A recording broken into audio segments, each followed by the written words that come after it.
The English Language Detective, Mr. Semsem for all English teachers. Episode 1, Mr. Semsem and the Magic of Auxiliary Verbs. Mr. Semsem, a cheerful English teacher known for his creative lessons, stood in front of his class with a small box labeled the Magic Box.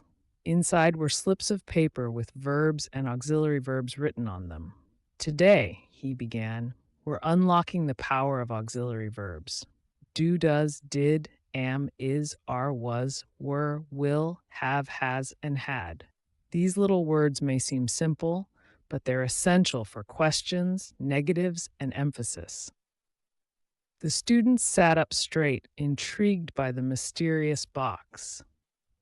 Step 1. Introducing the concept.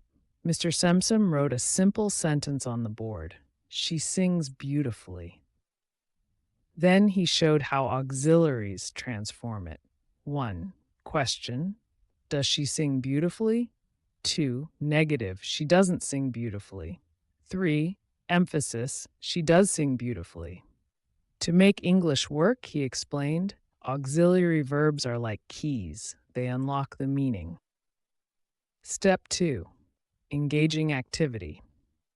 Mr. Semsem opened the magic box and invited a student, Kareem, to pick 2 slips of paper. Kareem read them aloud.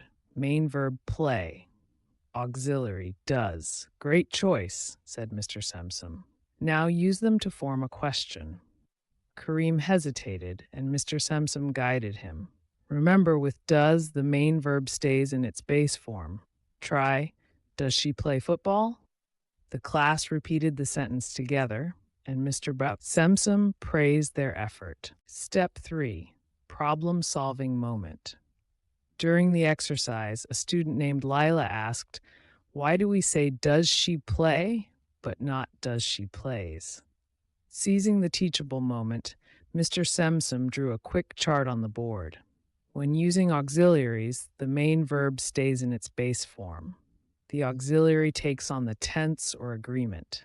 See, he said, pointing to the examples. The auxiliary does already shows present tense, so the verb stays as play.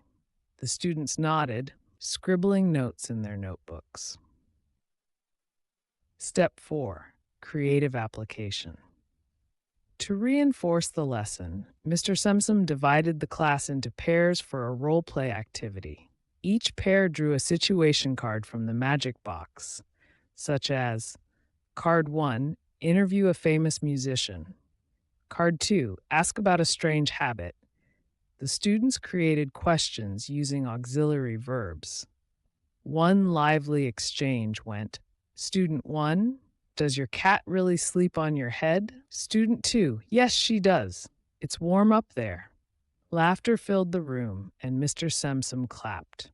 Perfect use of auxiliary verbs in a natural conversation.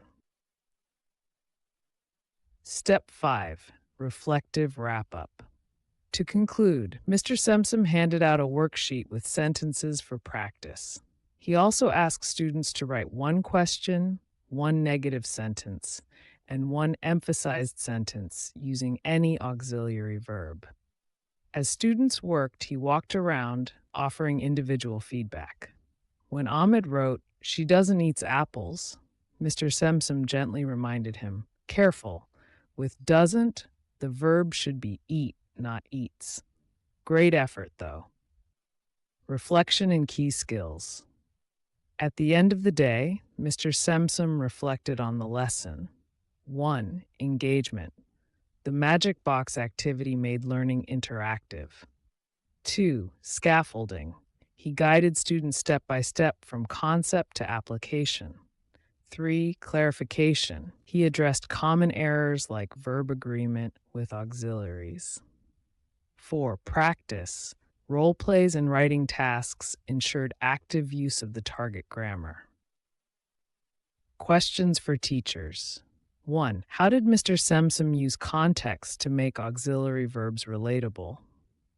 2.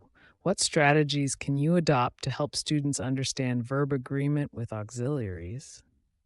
3. How would you adapt this lesson for students struggling with basic grammar?